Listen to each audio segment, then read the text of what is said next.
My name is Julien Masson. I'm head of connected car at Orange Business Services, and I'll spend about 20 minutes with you going through a major disruption that the car industry is going through now, which is moving from an ownership model to a usership model. So Orange Business Services is the B2B arm of the Orange Group. We leverage our operator background and system integrator capabilities to become a major player in the IoT, and we partner with significant players across the value chain to achieve that.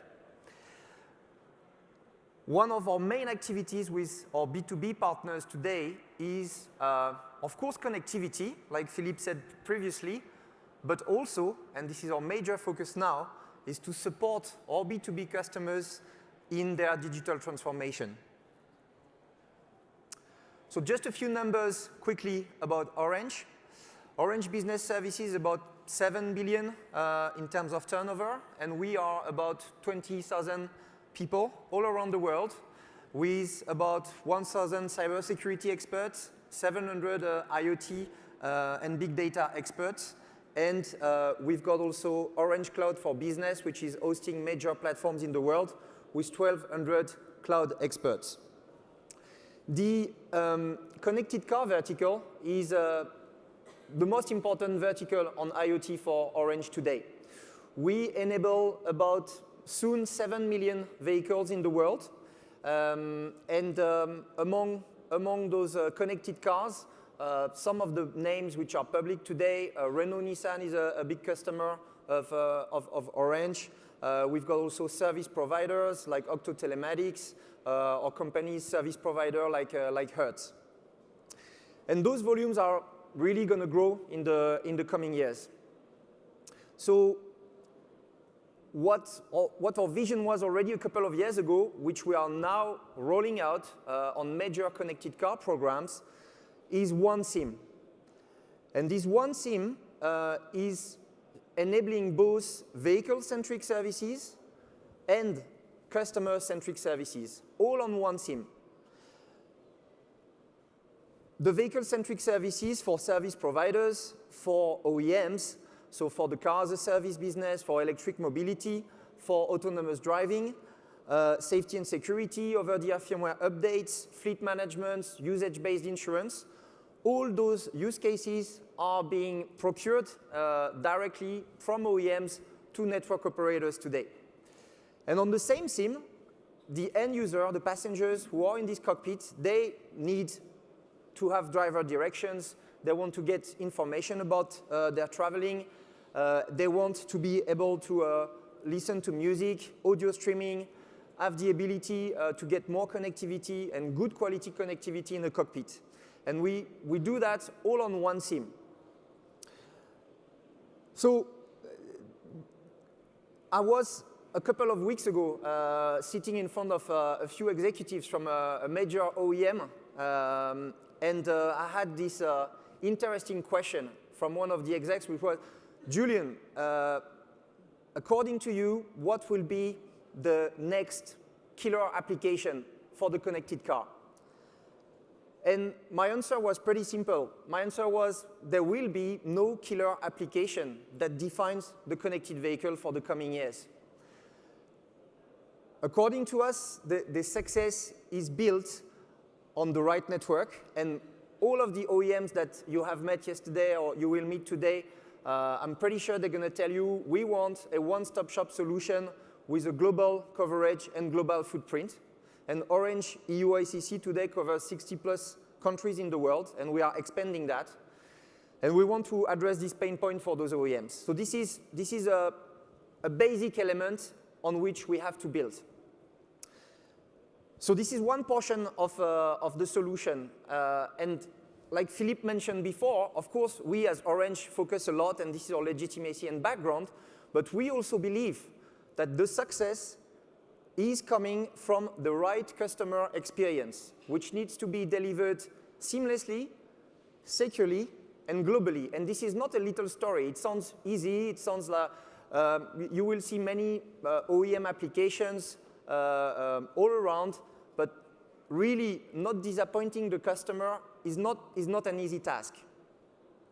So this digital transformation is not a buzzword. It's really leveraging the brand of the OEM or the service provider and keeping the promise of that brand so that the digital customer journey that you're used to on your smartphone is really painless. And to do that, you need to think about the customer journey on a smartphone in the cockpit, but you also, in order to be able to deliver that, you need to make the right work and the right transformation inside the corporation, inside this B2B enterprise, so that all the information systems, all the departments, all the processes are up to speed and can have the right means to deliver that digital customer journey. So we strongly believe that the value comes from that seamless and without pain points digital customer journey. So if we look at this transition from ownership to usership in the car industry, those figures are a bit old already, but I think they're quite relevant. It's from Frost and Sullivan, and those figures are from 2013, so really old now. But already at that time in Europe, 35% of car sharing service users were already stating that they would give up their personal car after using car sharing and car as a service. So this phenomenon, moving from your privately owned car to a car which is today connected, and this is a fact now, there's no more discussion about will they be connected, this is a fact. So this is happening today. Car as a service phenomenon is also happening today, and this will be definitely amplified by the arrival of autonomous driving. So this, you can call it a transition, you can call it a disruption, but this is happening today. And again, I looked at some figures which are becoming old now, but which are really interesting. And if we look at the consumer angle, already comparing figures from 2011 and 2015, you see the reaction of new car buyers who were already stating, well, having a good connectivity in my car and good connected services in my vehicle is more important and has a big influence for me in my purchasing decision. More important than 150 horsepower and a great handling experience. So that's for the consumer angle. If we look at volumes figures, so those figures represent how many new cars were built in 2016. In Europe, about 4 million vehicles with built-in connectivity. In the US, about 7 million cars, and in China, 2 million vehicles. If we move to 2025, projections show us that in Europe, in year 2025, there will be 16 million vehicles built in that year with embedded connectivity, 14 million in the US, and 14 million, factor 7, in China. So there's no more doubt on the fact that cars are being connected now. And well, I'm sure you're all very aware of the industry Precursor, which have started to embrace the connected car experience already a long time ago. And all those precursors are now being accompanied by the whole industry. The whole automotive industry, and I'm sorry, I apologize, there are some badge and logo which are missing there. But this is, there's no more discussion about this phenomenon. And you can see that on a daily basis, on TV ads, on printed ads, connectivity is really used as a way to advertise by OEMs today. So this industry has already responded to that. They have started to respond to it, but we believe there are some more improvements which are possible. Before moving into those improvements, let's step back and look at the motivations of car manufacturers on why connected cars, why connecting vehicles.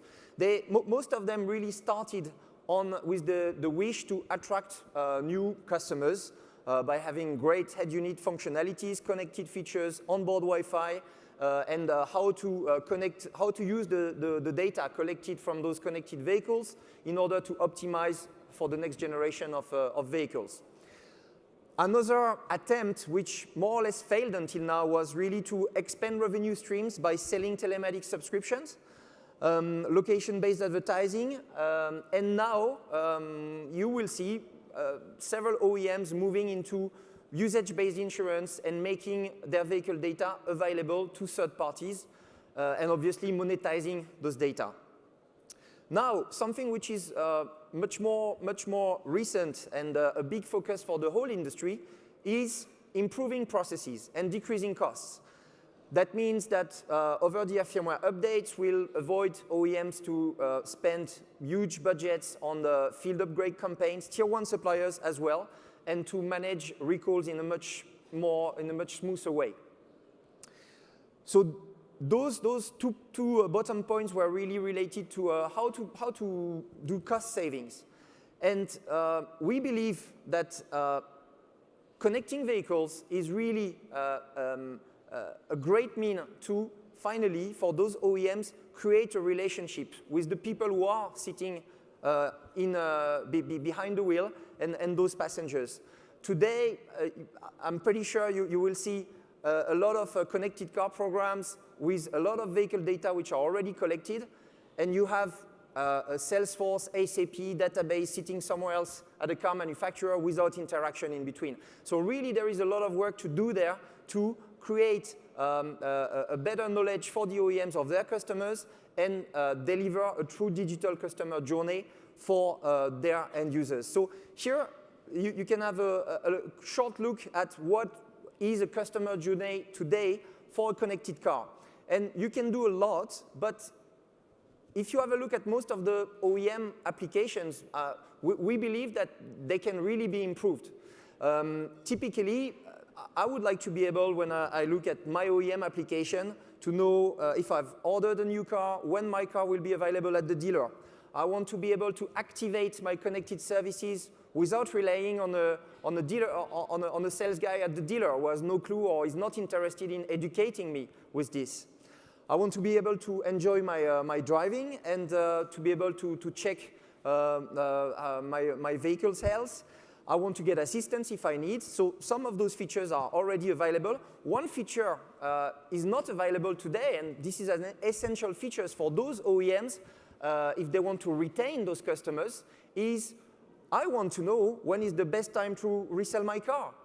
And I'd be happy to get a good offer from this car manufacturer on making a good trade. And we don't see that today. This customer journey is already complex to achieve, and this will become even more challenging with the car as a service. So car as a service is more than a small phenomena. You've seen a lot of companies involved in this market on telematics update. 30% of OEM revenues in 2030 should come from the car as a service market. And if you look then at this 360 customer journey for car as a service, well, you'll find a number of potential breakpoints. First of all, you need to register, and you need to give some personal details so that you can access to a platform and get a vehicle, get a motorbike, get a bicycle. You want to download this application in a smooth way. You want to be able to find a car available around you easily. You want to have a good user experience while driving. And again, you need to get assistance, and you need to pay for this service in a smooth way. So you see that the breakpoints, the potential breakpoints on this digital customer journey are quite significant.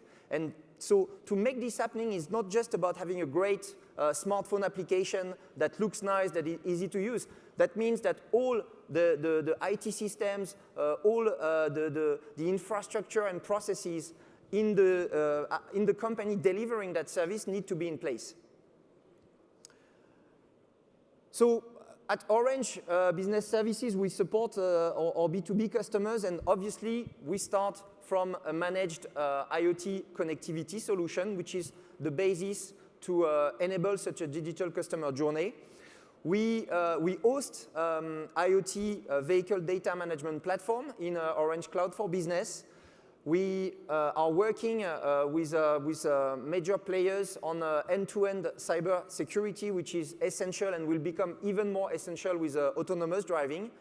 And we learned a lot in the past on data privacy as a network operator, and we have experts on implementing global data privacy regulation in big enterprises.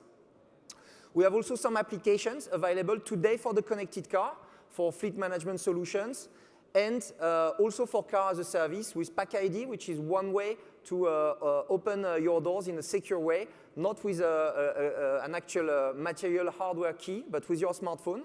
And we are also delivering a solution called FluVision, which is focusing on mobility patterns, which may be used in the future for autonomous driving and fleet of cars in urban environments.